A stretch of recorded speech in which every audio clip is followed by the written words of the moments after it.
So, welcome to the talk. This time I'm going to be talking about a module that has something to do with default content. That is a topic that lately in the Drupal community people are talking about it because there is initiatives to have Drupal, when you install it, to be more friendly. So, about me, I'm Rodrigo Aguilera. My Twitter handle is Marinero. I'm from Madrid, but currently I'm living in Barcelona, and I work at Imbra, it's a company from there. I've been giving talks on multilingual and external entities lately, and also talks about Composer, Behat, code review, and I think this talk it's in the frame of these latest ones because it's about workflows and how to achieve quality in the projects we make. So yeah, my interests are focused on that, on how to develop Drupal projects with more quality that at the end of the project you feel really proud. And also this module, because we release, still is an in-house project, and we are opening more to contributions, and we released a stable version recently. So this is the agenda for today. We are going to talk about the origin of this module because it existed in a form in Drupal 7 also, and how it's related to the workflows that I was talking about before. And then we will dive into the module, see some examples about how to use it, because it's really simple. What can we do to integrate it with additional modules that exist in Drupal, like paragraphs and things like that? Of course, there is alternative modules and even previous modules to this one and more use, but we're really making a bet for this module. And what is the futures, the plans with the time available we have, how do we want to improve it? So the origins is the necessity for the module, for default content, actually. We dream of a development workflow first. Like at the beginning, you feel tempted to install the site, then install the site also on your staging, on your testing development, and then moving, even if you're in production, take the production database and moving into your project to have it installed for the first time. If you think mostly about the first time you install the project, like what do you want to have when you start coding, and to have some content that is as close as possible to real, the first idea that comes to your mind is like, yeah, let's have the production database in my laptop. But it's not such a good idea, because there is security implications, because there is passwords, there is emails there. Who is authorized to have a database from production, or even if you have a testing website that it has content because someone created it, how do you authorize people to take that database? And for example, when you do database dumps, you don't have the images. Whether you download the images from the images and the files, maybe PDF files or whatever kind of file. How do you download all those images? There is solutions like a module called the stage file proxy that can help you with that. And this is related also to how we have our development workflow, because as long as we are developing and there is no production environment, that happens a lot at Imbra. We have a lot of projects that we develop from zero. We install a profile that is custom, and we install it until it has to go in production, and we go into what is called update mode. But still, in those two modes, like installing and updating, we want to have default content to do testing to many purposes. I'm not talking only about automated testing, but also about testing that we have humans doing that might be a demo also. So there is also the dreams of a testing workflow, what I was talking about. And we have quality assurance needs that a typical thing is when you try to test a new content type, you fill all the fields and everything looks great because in the design, every case is contemplated in the design, but many times you discover that when there is no image, everything breaks, or when there is a list with very big items, things might break, or when there is a big list of tags, and we want to cover all those cases by creating more variety of default content. So also, this default content that we create can be used as fixtures in our tests, because we use a lot of Behat, and Behat has a possibility, well, the Drupal integration of Behat, to have nodes in your Behat code in the middle of it, like a table with this field is going to be blah, this other field is going to be lorem ipsum, blah, blah, blah. But that is polluting a bit your tests. You can have them on external files, have them installed, and everything is more clean.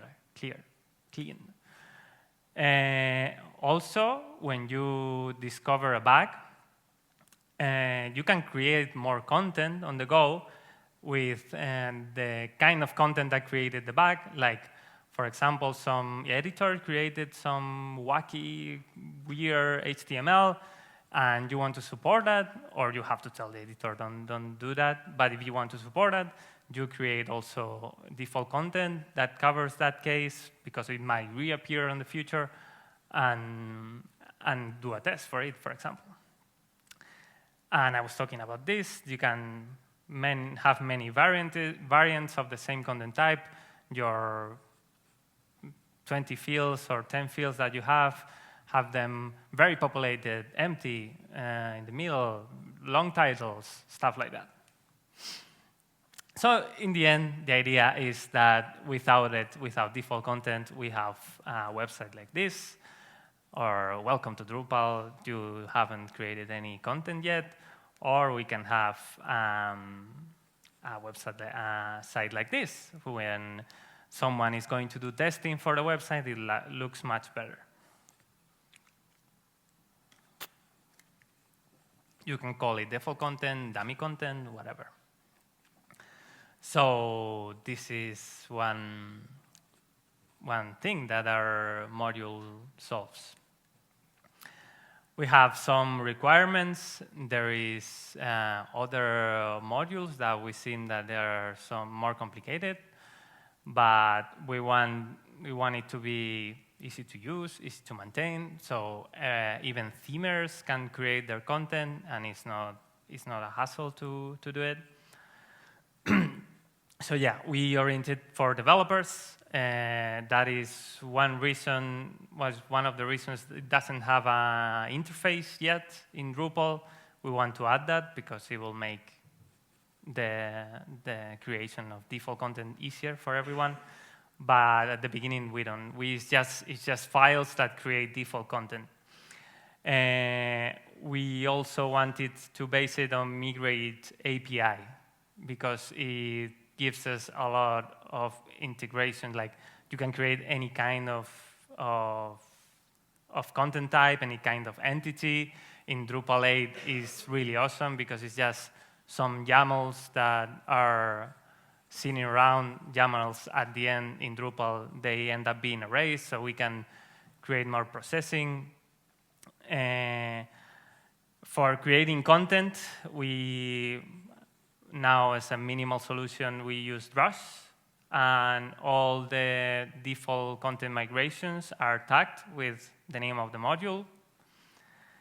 So you just have to do that, and even you can write this command in this Rust command in your content continuous integration environment. So you have default content in every environment. You can re-import all the time the content as you are developing it. Like you can clean the site. You can even migrate supports updates of the content, so rereads all the default content and updates your nodes. It's very cool that Migrate maintains some tables and knows what is the content that this module, that Migrate default content, created. So you can always revert it or update it. And the tag thing that you see here is core concept. In Drupal 7, groups was used, but now groups is a concept of another module that's called Migrate Plus, that it allows you to share, has more power than tags, but it's more simple. We only need to use tags. So yeah, you can always roll back your content and have a clean site again. So how do we create the content? At the beginning, we use CSV, but it's too plain. Well, I will talk about that later. So right now, we support kind of CSV and YAML. We want to add JSON also as a format. When you create a new bundle for content, for example, article or page, it's just adding a new file with fields in the YAML file or your CSV file. The mapping, one of the ideas of the Drupal 8 version is that the mapping that you have to do in Migrate when you're creating a migration is guessed automatically because you name it the same as the name of the fields. There is no need to give it another name. And also there is more guessing. Like if you have an entity reference field, it knows that where you're referencing, for example, you can put the title of the node that you're referencing, and since we're using Migrate can search for the other migration to fill the reference. And also for passwords, for the users, very handy. You can put the plain password in your default content, and it will be hashed for the database. And it's very cool that you can have the files under version control, because you can detect, like, okay, you just created two nodes of this content type, but I want 20 nodes at least because I want to test the pager of a view, for example. And that can happen in code review or see when something broke because of default content and stuff like that. So this is small parentheses because I wanted to talk about file formats. In the beginning, in Drupal 7 even, we had CSV, but we discovered that it's very plain. It's like a field and a value, a field and a value. But if you notice in Drupal, we have like even the body field has the value, which is the text, but it has a summary. It has the text format, so it's not so easy to make it with CSV. Also, a simple image field has an alternative and a title. We really like YAML because it's more readable. It's more difficult to do the guessing because to do the guessing we only want to consider the first item on the YAML file. So the first item on the YAML file has to have the maximum number of fields. I mean, I was talking before that we have a node with all the fields all the fields with content. That has to be your first item in your YAML. And we are considering JSON because it's more like a web format. A lot of web services are using JSON, and JSON API is about to be integrated in core, and we can use it to implement our export function. Exporting will mean like we as developers, we create content through the interface of Drupal, and then we export it to files. That is a thing that our module doesn't support yet. So, a bit of the history. On Drupal 7, thanks to Pedro Cambra, who started the module, I think it was on ideas based on what he did on Commerce Guys, no? Yes?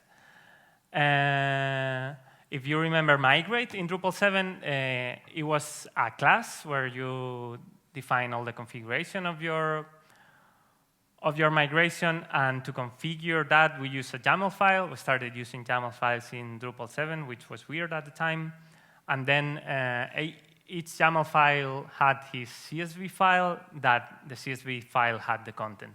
But in the YAML file, you had to do all the mappings, and it was a bit of a difficulty to implement. Also happened that every integration that you wanted to do, it was new code for the module, organic groups, field collection, entity reference. You have to contemplate every case. It was not automatic. It wasn't able to read the configuration of the fields.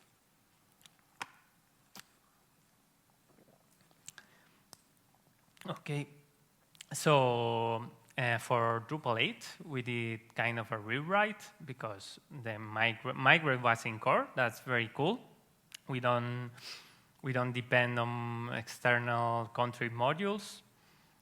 And we had to do a rewrite to create like this. Now configuration are a YAML file, so we create these YAML files, configurations on the fly. We read the files that had the content, the body, the title of the nodes, and we try to guess what is the configuration of the migration. We had to integrate multilingual support, but it was just setting some keys in the migration because Migrate supports multilingual. And also, this is very cool because Migrate knows the order of how it has to run the migrations because we set the dependencies like, okay, I see that your nodes have tags. So what I'm going to do is run the tag migrations first, and then I can run your nodes migration, and that's very cool. We don't have to worry about that. So a bit about the architecture. For default content, there is no solution in core yet. We support, well, the other popular module that is called default content. For each module, you can have your default content. We went through another path, and we have all the content of a project. It's in one folder. Maybe in the future, we support that you can have default content per module or per installation profile, but it's not there yet. We support files. I mean, you have your CSV or your YAML files with text content, and you can have a files folder, and it will be automatically migrated, so you can reference it by file name. Like, I have attachments, PDF attachments, and I can say, okay, doc1.pdf, doc2.pdf. These are the attachments that my node has. It's very, very easy. It discovers the one challenge that we are going to have when we implement export is that we don't really want all the fields exported in our default content. We only care about some fields. Like, for example, the last time it was updated, the last time when the node was created, we usually don't care, and we don't say IDs or IDs for the content. We let Migrate do that because they are not mandatory fields. Of course, if we don't specify the title for a node, it's going to screen. And the files that we create, they look like this. It might be node.article.yaml or menu link content main navigation.yaml, things like that. And also, we allow to do overrides over that migration that is created on the background on the fly. Like, we always want to create users as inactive, so we set the default value of users that we create with default content is blocked. What's this? Okay, some examples. When we were developing the module, since we were dreaming about this concept that we had, we first write these files, these example files, and then we develop the module. So the file, we wanted to look like this, and this is a working file. Like the title, the UID, as you notice, is not an integer, so this needs that there is a migration for users, so you have a user.user.yaml. The repetition is because users don't have bundles.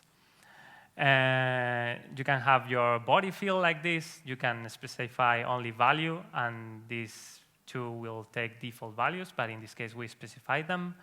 And what I was talking before, that you can have attachments, and you just have to put these two files in a files folder. It's as simple as that. And the status for this content is going to be published. So you can have also entity reference. Actually, the UID for the node is an entity reference inside in the core, but also it's more familiar that you have a field tags or a field keywords that are referencing taxonomy terms. I didn't come up with the word. We support translations. It's as simple as adding the language that you want to translate to. You have to have the node page.yaml migration created because it understands that that's the origin. And you only have to set the title of the node that you're translating to. So in a real case scenario, this will be in Spanish or English. That is the origin language for this node. But we are setting a translation for Catalan here.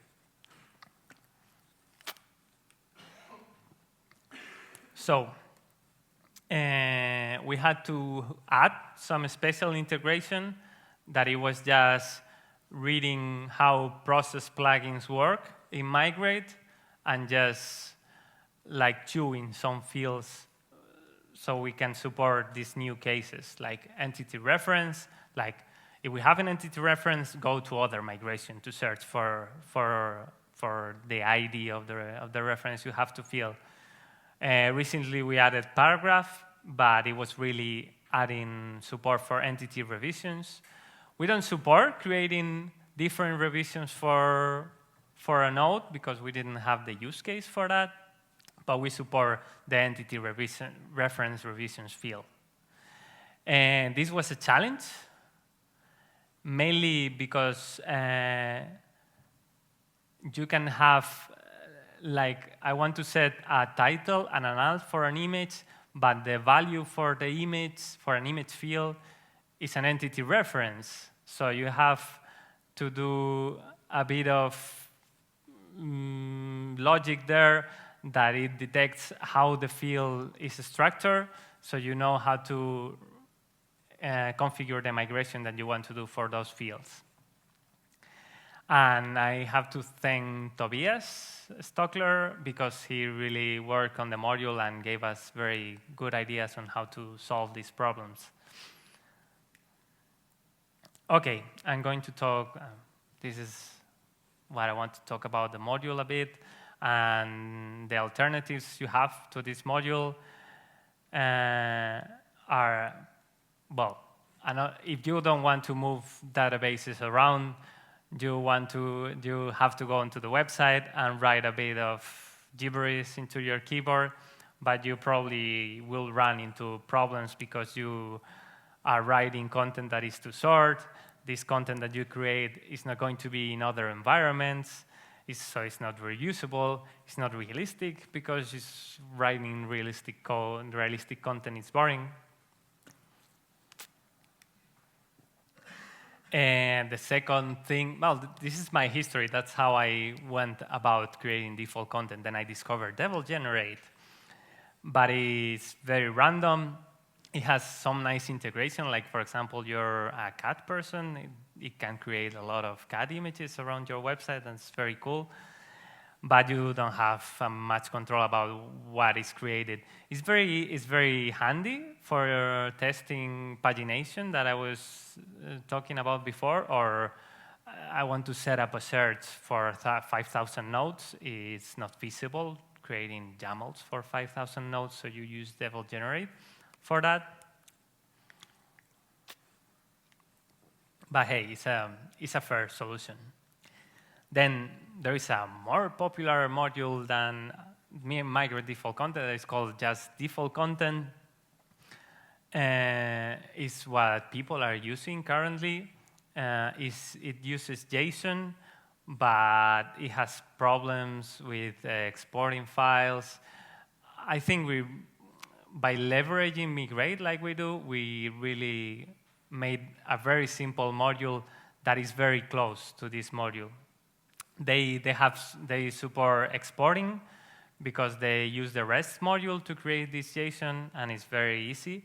But they have to, since they don't have tables like Migrate, they have to fill their files with references, with IDs, with UUIDs of content, and it's a bit messy. So that makes references complicated. This content per module is a way of doing it. We only have one folder, and the folder is the folder where you have all those YAMLs and your PDF files, your GPGs, your PNGs. It's just one folder, and usually, well, by default, we configure it to be outside the web root, that we think is a good practice, not to have this content accessible. It's not such a security liability, but it's nice to don't have this accessible on the website. And yeah, the files are not standalone. They depend on other files to be there, on filling the info field, things like that. So yeah, my testing for this module didn't convince me. Also because we had the Drupal 7 version of Migrate Default Content, and I really loved it. But this module is very difficult to work with. And I hope that once we have the export functionality in Migrate Default Content, more people are going to adopt it, and it's going to be really easy. But in the end, I think the competition is really great. I mean, the purpose of both modules is very needed in Drupal to develop, but use this module as a base was not possible for us because it was another concept. It's great that to have competition, to have these guys, they know what the people are looking for in a module that creates default content. So that's related to the future of our module. We want to have a lightweight core because at the beginning we depended in Migrate Plus and Migrate Tools because, hey, you have to use Drush to do the migration. And now it's possible that we make an interface to run the migration. So we want to remove Migrate Tools, Migrate Plus, some events that we had there. And hey, maybe someday we get integrated into core to create new install profiles that have default content and they don't look as ugly as when you install the standard profile. We want to add JSON. It doesn't have comments on the content you're creating, but it's very popular and it's very nice to have it.